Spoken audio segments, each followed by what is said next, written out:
living in Russia, with lessons every day, and all I ever needed to remember was Yani Penymaya po-Ruski.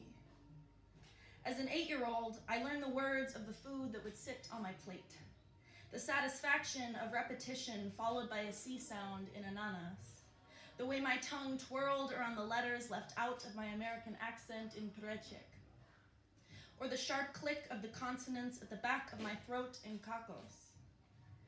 But though these inflections filled my mouth and mind, they were only ever meant as expat pastimes.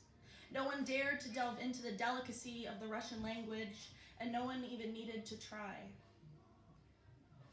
Forever denying the adaptation of a different lifestyle, we forced the locals to learn ours instead.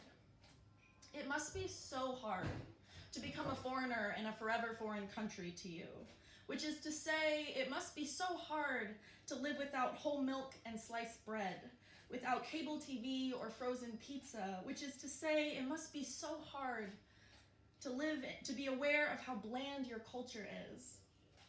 But our diets did develop, and I learned to love lifelong milk and the crunch of rye bread in whatever thickness I desired.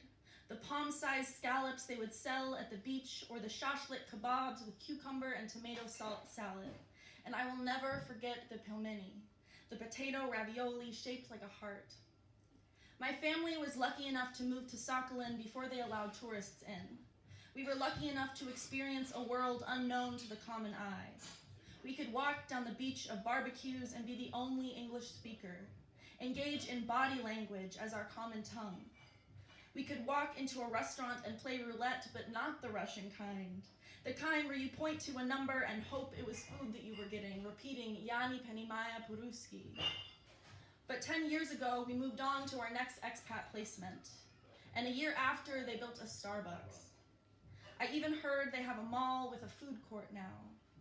And I know if I went back today that the menus would be changed. I know there would be English translation under every Cyrillic scripture.